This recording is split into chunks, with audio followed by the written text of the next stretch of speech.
what it was like first meeting mommy? No. It's like it happened. Well, you mentioned yesterday you thought it was around fourth grade Yeah, that because happened. cause I was around 10. Are you 10 9. in the fourth grade? Yeah, well, around there somewhere that I can recall. At that point, who had you been living with? Well, we always lived next door.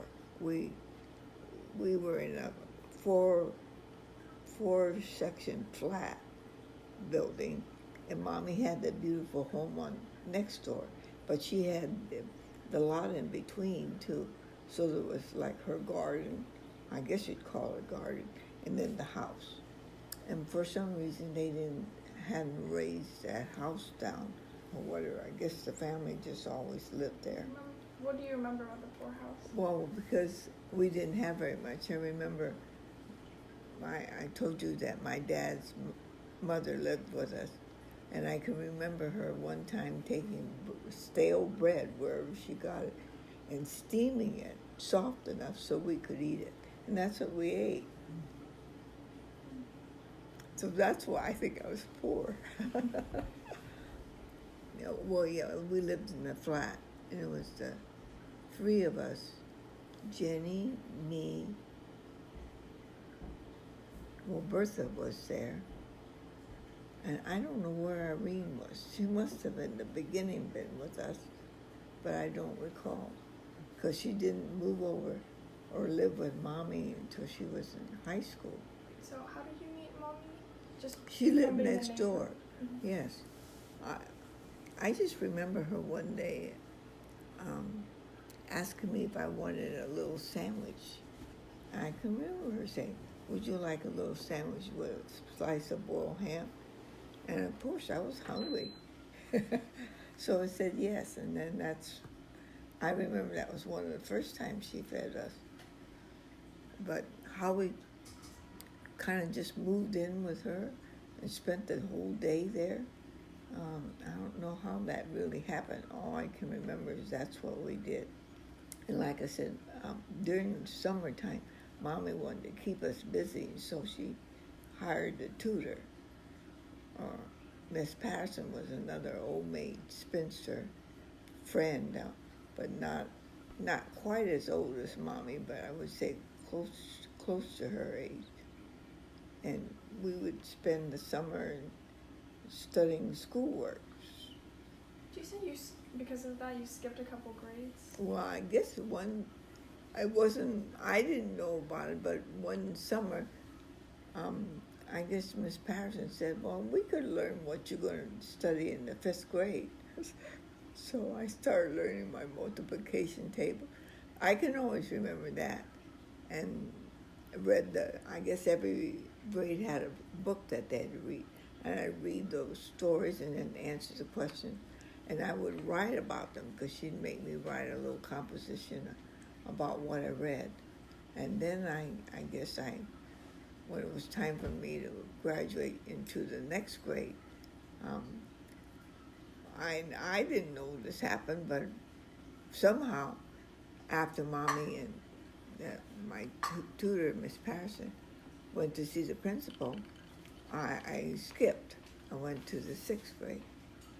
And I think I told you I was delighted because I wanted to be with my next door neighbor, girlfriend, Alice Glynn, Glynn, because her mother knew how to play the violin and taught Alice how to play. And then Alice says, well, maybe you'd like to learn how to play. So Mommy's brother, Mr. John, got me a little violin, and I started to learn how to play the violin. So, and that's when I took it up then. So I played the violin for 7th and 8th grade, and I didn't quite finish the 9th because Mommy said, my violin teacher that Mommy got could no longer come give me lessons. And she went and got me, so Mommy got me instead somebody from the Philharmonic, some gentleman. And I didn't click too well with him, or he didn't with me. And when Mommy said, "Wouldn't you like to be a concert violinist?" I said no. And that ended my desire to play the violin. Could you talk about what the first time you were in an orchestra? Oh, well, first time because I had always played by myself, I didn't know the music, so the bows are supposed to go synchronized with everybody, right? And I didn't know the music, I just cried until I went home and learned the music, and then I could play it. It was just different being in an orchestra and playing by yourself. I think when we went to school at that time, the ethnic groups stayed together, and there were, I guess, factions within our groups. The Chinese people that had restaurants, and the Chinese people that had grocery stores. And those grocery stores were like mom and pop grocery stores. And for some reason, the two groups didn't really harmonious, is that the way? One was, I would say, envious of the other one, because I guess some of the mom and pop grocery stores are just little corner stores, and they weren't in the best districts, and I don't know what you call best, but the poorer sections of town, I would say. And did you ever go to Chinese school? Yeah, my dad, I don't know how it happened, but one time I went to Chinese school, but since I didn't speak Chinese at home, I couldn't understand the teacher. And I sat next to another Chinese student, a young girl who was younger than me, but knew more Chinese than me. My Chinese book, the characters were big, and I mean really big, and hers were real small. I remember the Chinese teacher, the way we had lessons, I guess you go up to her and she would say the phrase, "Ye yi sam," and I would say, "Ye yi sam." Then she'd say, "Sam go yan," and I just repeat, then I guess from that I was supposed to figure out how to remember it and say it. And in order to advance, you had to memorize every page before you could get to the end of the book. I'd have to wait till my dad came home and ask him, "What am I saying?" So I think in that Chinese school, there's grades 1 to 12.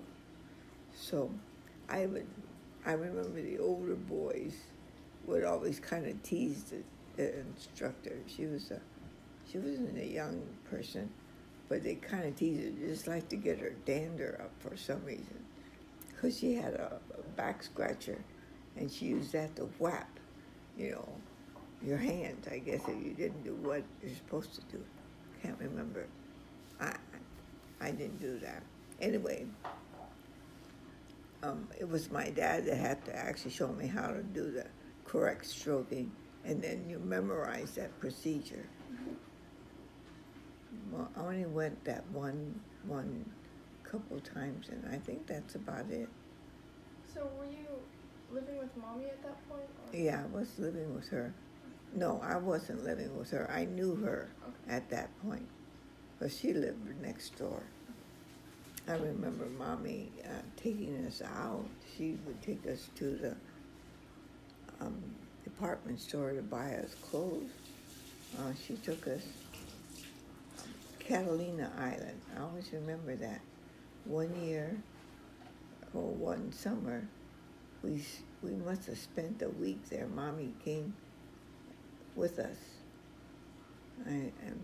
Jenny must, I think the three of us, Irene, I and Jenny, my other sister, we went and spent a week there and spent the time playing on the beach, and she got someone to try to give us swimming lessons there. and then we came back home. I remember one of the things, it would get hot in the summertime, and I must have been 10 or 11 then, and we wore an undershirt under everything. And even when they had those little sun, I guess they're like shorts and a bib type, and you wear a shirt underneath, I'd have to still wear the undershirt and the t-shirt, and then I could wear, then I could wear the shorts, I guess. And I always felt like I was the only one that had this undershirt on, and try to tuck the undershirt sleeve under so people wouldn't know I had it on. I think I remember the first time when I asked Mommy, everybody's wearing bras now, the young girls, and she called them corset covers. So anyway, we went to, must have been the department store, and at that time, I remember they weren't on models or anything. Everything was in a drawer, and I got one, just kind of flimsy little bra. Anyway, Mommy, when she did buy us, she always bought us very nice clothes, and we didn't have very much.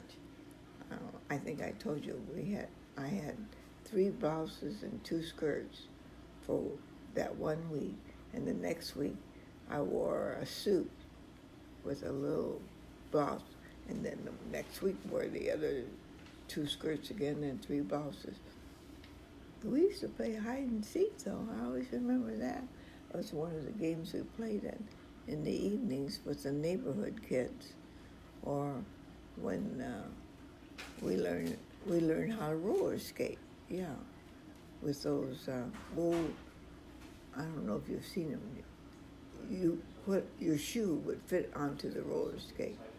Oh. Mm-hmm. They weren't shoe skates; they were roller skates. And we would skate up and down the sidewalk that way. I remember that.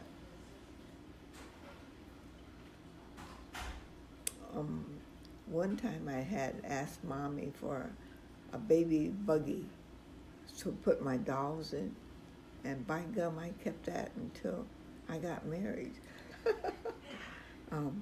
I remember bringing it to Arizona, and it was destroyed when my husband's, for some reason, they had a fire in the warehouse. Behind the grocery store was a building they used for a warehouse, and somehow somebody lit or whatever, and it was destroyed then, and that was the baby buggy was in there. So that's how long I kept that thing. I don't know what else you'd like to know. I guess one time I must have been just about 15 or 16.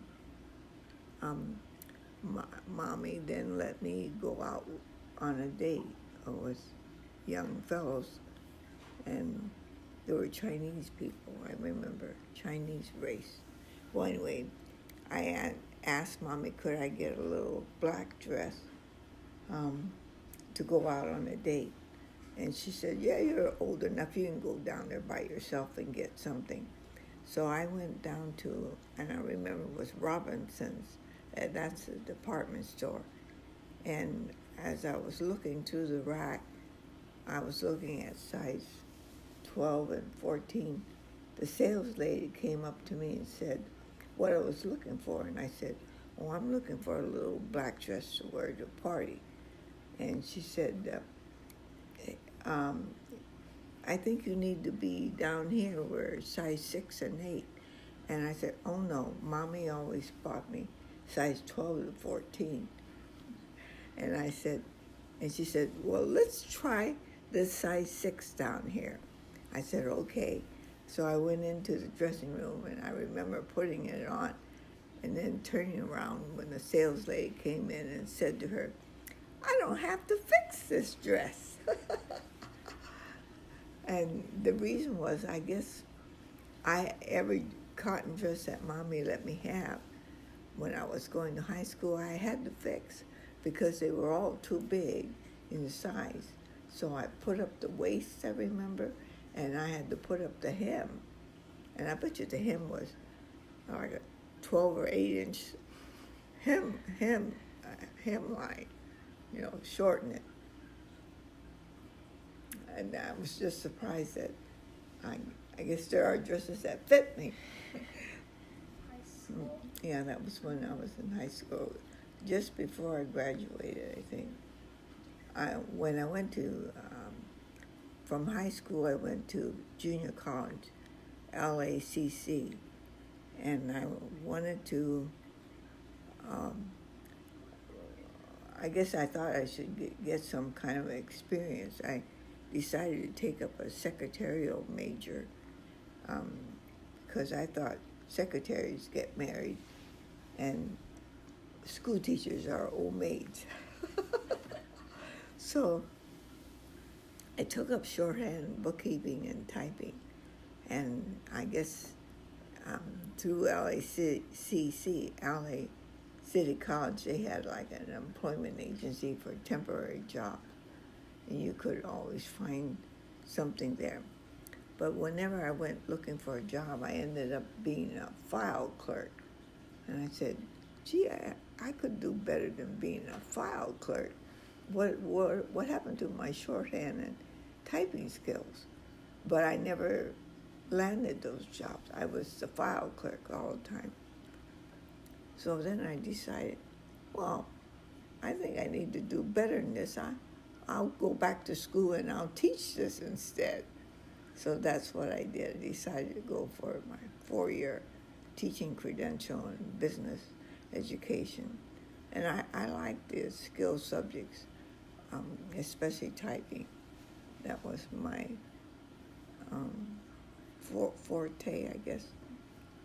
I think the education majors, we always had to write essays, or I always felt like I just did a compilation of the books I read and their thoughts and just made it into my document. I didn't think I learned that much. I didn't really like writing papers all the time. So other than that, and actually really didn't learn anything about how to teach until the last year when you went out student teaching, and you could learn from your training teacher. I had one training teacher that I didn't like very much. She talked very slow, and it would bother me. I would want her to hurry, but this is the way she taught. And she said, this way I don't ever repeat myself in the class. And I said, oh gosh. But I never talked that way. I thought it was too, but and she was the training teacher, so.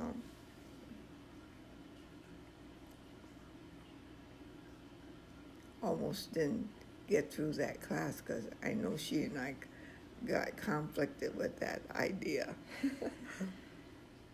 When you graduated, you say Mommy bought you a car? Oh, yes, when I graduated from UCLA, she bought me a car. And I think I told you that story of going down to the Ford dealership to get the car. Did you say it again? Yeah.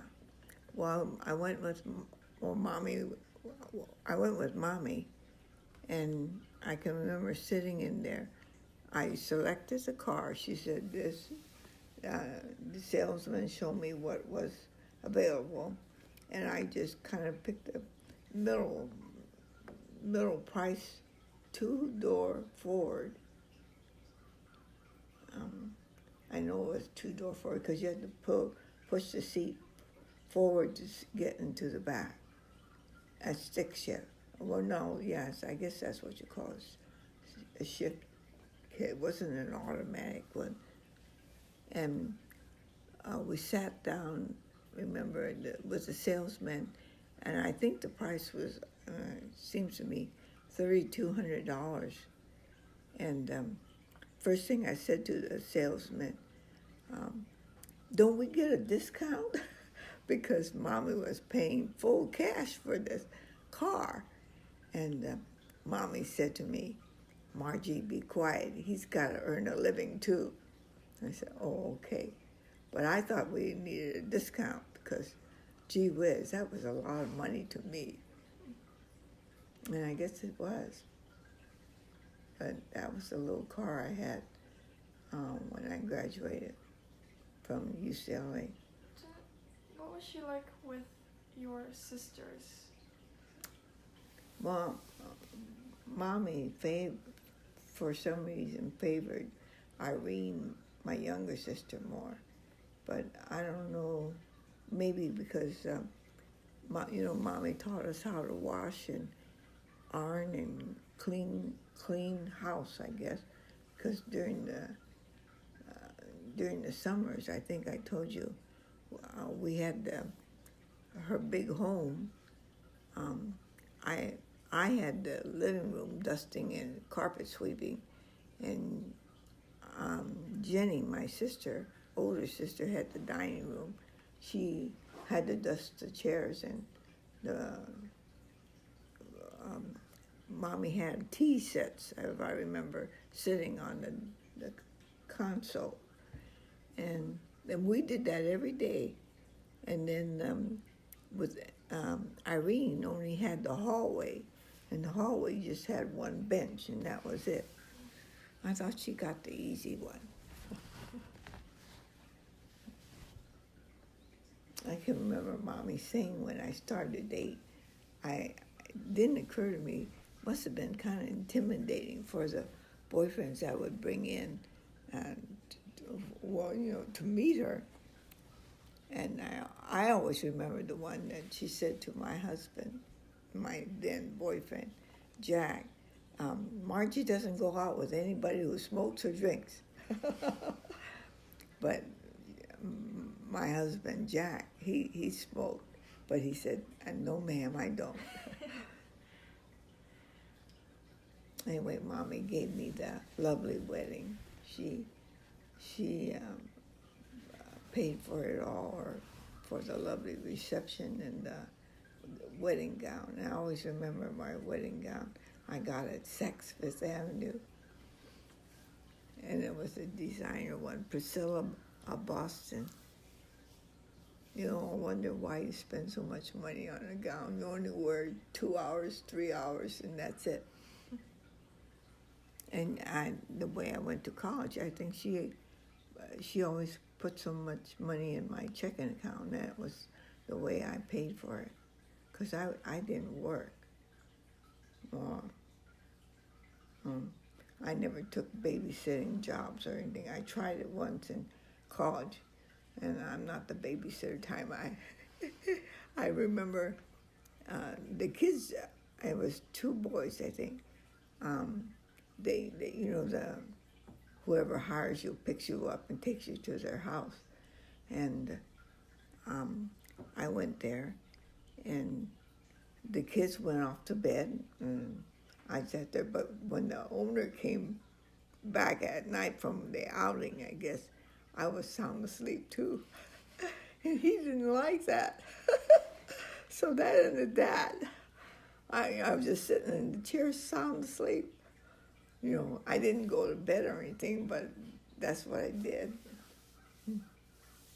So I guess I didn't make a very good babysitter. So I'd try it. That wasn't my cup of tea, I guess. So I was blessed that I had somebody who was able to help me get through college and provide for me. Since, like I said, I would have, in those days, we didn't have, I guess you had grants, but we didn't have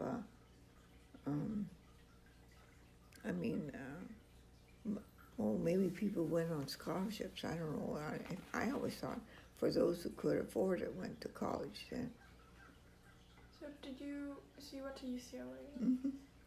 After I remember I told you I was trying to get a job after I finished 2 years Los Angeles City College and couldn't get anything above a file clerk. I said, I'll go back to school, Mommy, and I'll teach the subject instead.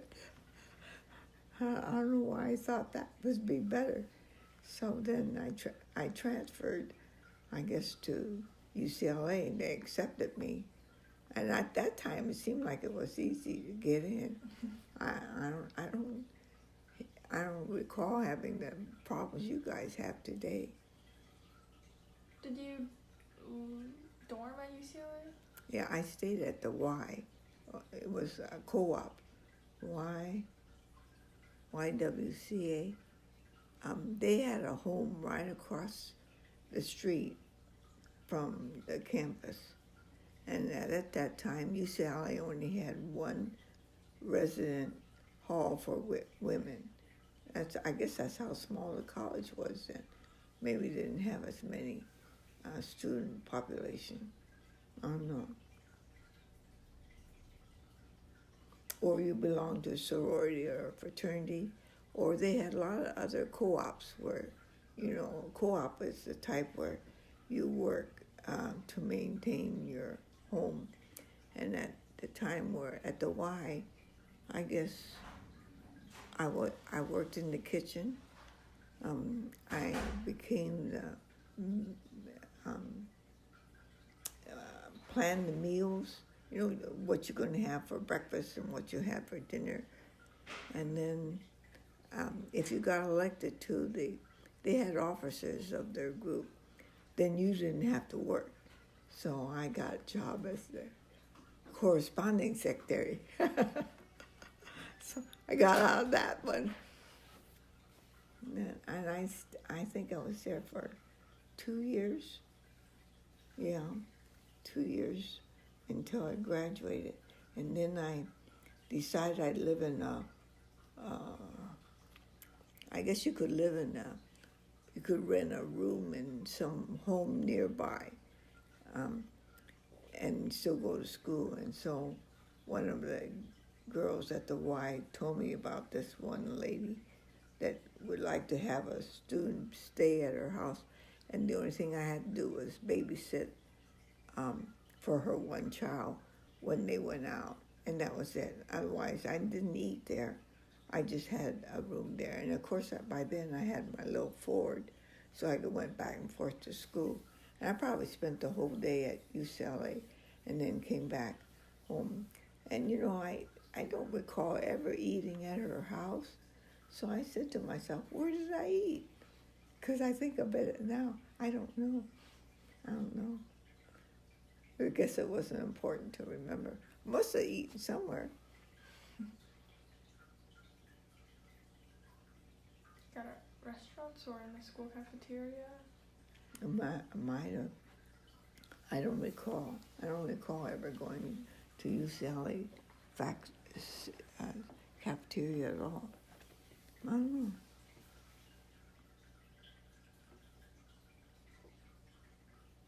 Anything else about college?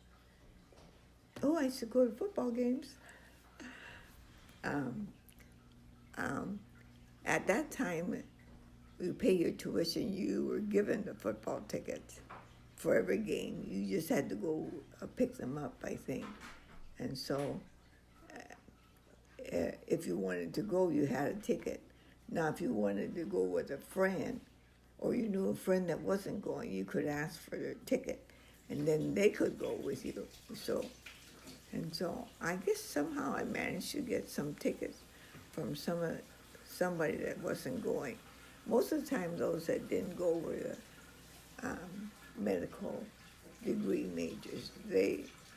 Engineering students, they didn't go to, because going to a football game took all day. I like to be in the card. I don't know if you remember seeing in the football stadiums, they have a card section and they lift their cards and it makes some kind of a design, or I don't know. And you had to go real early and sit in there. And I did that. I thought it was fun. But like I said, it took all day. You don't get nothing done or whatever.